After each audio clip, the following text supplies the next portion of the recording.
let me just say this straight up. Again, for those who need to hear it in the back or in the depths of my my Twitter feed. I want Shohei Ohtani to be completely cleared. I want him to have absolutely nothing to do with wiring money to an illegal bookmaker here in Southern California. I want nothing but Shohei Ohtani to emerge from this with the same sterling reputation that he had the day Major League Baseball opened up its season with the Dodgers and the Padres in South Korea. And I woke up that morning and I saw the story on ESPN that ESPN had broken that $4.5 million of Shohei Ohtani's money wound up in the bank account of an illegal bookmaker in Southern California. And his interpreter and best friend, BFF, his interpreter, Ippei Mizuhara, said that he was the one that was deep in debt. He was the one that met this illegal bookmaker at a poker game in San Diego a couple of years ago, and he was the one that was gambling. And Ohtani was just a great friend who heard about how deep in a hole his friend was. And what a hole. $4.5 million for somebody that was making only a couple $100,000, $300,000, $400,000 a year. He said his buddy bailed him out. And then, as ESPN was going with the story, ESPN got a call and a statement from a law firm saying Shohei Ohtani was ripped off. And I guess forget all those things the interpreter had said. Ohtani was ripped off. He knew nothing about it. And that started the whole to-do. And Ohtani did not speak to reporters after their second game in South Korea. And then we hadn't heard from Ohtani until he sat down in front of reporters when he got back to Los Angeles to say, I got ripped off through a new interpreter. And so we're just wondering, and I asked so many questions about how would a guy not know that $4.5 million is gone? How is $4.5 million get taken from him without him knowing? And what are the mechanics of such a thing? And why would the story change? Those are the two things that I kind of want answered. And also, why isn't Mizuhara in jail? I mean, why hasn't he been charged with the crime? Like, what's up? Exactly. Right? Yes. Something's fishy. Well, the New York Times, Tim Arango and Michael S. Schmidt reporting last night that Mizuhara is in negotiations to plead guilty to federal crimes in connection with the purported theft, according to three people in the matter, saying that the investigation began 3 weeks ago. And because we also didn't really know last time we spoke to Tisha Thompson, the reporter from ESPN, about where was everything. And they were still trying to determine who's investigating this thing. Who actually did Ohtani and his lawyers go to say, look into this guy? Well, it appears we now know the investigation has been jointly led by the LA offices of the IRS Criminal Division and the Department of Homeland Security, along with the U.S. Attorney's Office for the Central District of California. And all three of those, according to the New York Times, getting together, saying that a guilty plea from Mizuhara before a federal judge, which is likely to include an admission of a range of facts related to any illegal content, could confirm the account that Ohtani gave to reporters 2 weeks ago, in which he said he had no knowledge of what happened to the money. Now here comes the paragraph that answers a burning question that I've had. Those briefed on the matter claim that prosecutors have uncovered evidence that Mizuhara may have stolen more money than the $4.5 million. What? $4.5 million that he was initially accused of pilfering. Great New York Times word. The People said. In particular, the authorities think they have evidence that Mizuhara was able to change the settings on Ohtani's bank account so Ohtani would not receive alerts and confirmations about transactions, the three people said.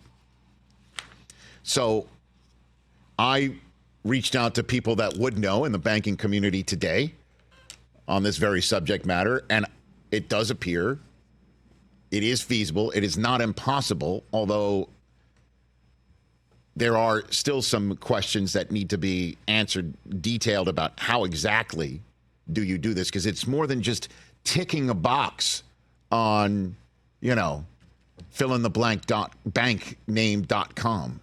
Okay. Just like, ticking a box where remove alerts, remove this, remove that, because for the amount of money that's being wired, you still need to have an individual on the other end of the line from a bank call you and confirm, do you want this account to receive this money from yours? Certainly for this amount. And it is feasible that I was told that the interpreter could actually go in, get all of this stuff, change the alerts to come to his phone or to have Ohtani's phone in his hand and act like he's Ohtani. And the other person on the other end of the line doesn't even know. Unless that other person at the other end of the line might be like a specific bank individual who would know the difference between the voices of Ohtani or not. Like, there still needs to be like, how did he do this? Yep. How did he do this? I think for me, that's the most interesting part and the part I'm dying to know the most. Because, again, in our world of nature abhors a vacuum and conspiracy fills it up, it's like, why wouldn't this guy go down for Ohtani? If Ohtani on the back end would be like, I got your back. Yeah. Yep. And there's been many stories like that.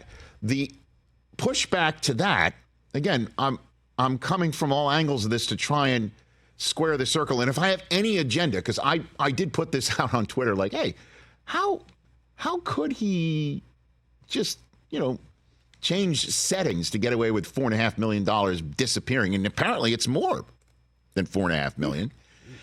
I got a lot of pushback. Listen, Ohtani's got a ton of money. He could see it not being there. Right. And I'm trying to tear this guy down. I'm a bad journalist and all sorts of stuff like that. I see that stuff. And if I have any agenda, honestly,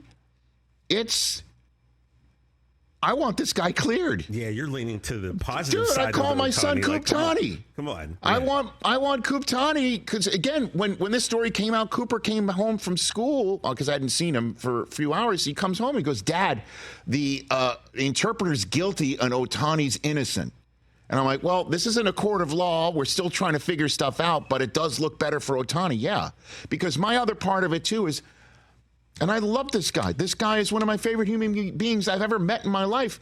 I broke the news of Mark McGwire's retirement, and I thought he was playing clean. He even looked me in the face and told me he was playing clean. And I love the guy, and I trusted him. I trusted him around everybody in my life. And I kind of still would because I love the guy. But, part of me is I'm a little cynical. Sue me, I guess. Also, don't really. I shouldn't say such things in this world anymore. Take you up on that. Deserves cynicism. Baseball has been sketchy forever. But here's the pushback, though. The folks in the IRS and the Department of Homeland Security and the U.S. Attorney's Office are not waking up saying, how can we make sure the Dodgers are cool when it's all said and done? How can we make sure Major League Baseball kind of gets their guy back? Solid? No. Yeah. So because I'm sure they got IP addresses, I'm sure they got everything. I would imagine so. I imagine they got every single, digital fingerprint on this whole damn thing. But the other thing I just need an answer to is, why was the initial story Ohtani knew and he was a good guy to bail me out? That's the whole thing. Because I guess, and here's an answer too. This is an answer. Certainly, reading this New York Times story is that if this guy was so deep in the hole and he was changing notifications and updates and potential phone numbers and email addresses and coming up with passwords and maybe had it all because Ohtani was just like years. I'm just going to go rake and throw and live life, and you handle all the other stuff. I'm assuming that's the case. Okay, that's the case. This guy is lying to this extent to Ohtani. Then I guess it makes sense that he thought he could get away with when ESPN knocks on the door and saying, we got a lot here, and we need some confirmation from you. And he's made available by Ohtani's new crisis management PR firm. And the crisis PR firm guy, according to Tisha Thompson's like, give me a minute. I got to get up to speed. We'll get back to you. And then that person then, according to ESPN, made available fully with Ohtani's people's knowledge. This guy is made available for this interview that this guy would say, in fact, like what the authorities are saying is he ripped Ohtani off, or he's about to plead guilty to that. He thought he could get away with saying, I just got deep in a hole and Ohtani's just a good guy and he knew all about it and he's the one who sent it with me sitting right there and he's just such a good guy. He bailed me out. He thought he could get away with that? Well, like Ohtani doesn't read ESPN or won't find out about that? Yeah, like he thought like that was his first gambit? That was his first swing. I mean, if you will. Bold strategy, Cotton. Let's see if it pays off. Dude. Chris, Ohtani's from a different country. He probably he's probably reading the newspapers, the coverage that is in his native language. Or he might not be reading any of it. He might just be in a bubble. Here's what I do when I wake up. I'm raking. That's what I'm doing. Unless on the days that I'm pitching, and in the days now that I'm not pitching, I'm rehabbing. That could be his life. I'm working out. He's not paying I just have a lot of questions still, is what I'm saying. But what a gambit that is. Just like, you know what? I'll just make this one up and hope Ohtani goes with it. Right. And the authorities will just be cool with it? Wow. Catch the Rich Eisen Show every single day on the Roku channel, 12 to 3 Eastern, for free.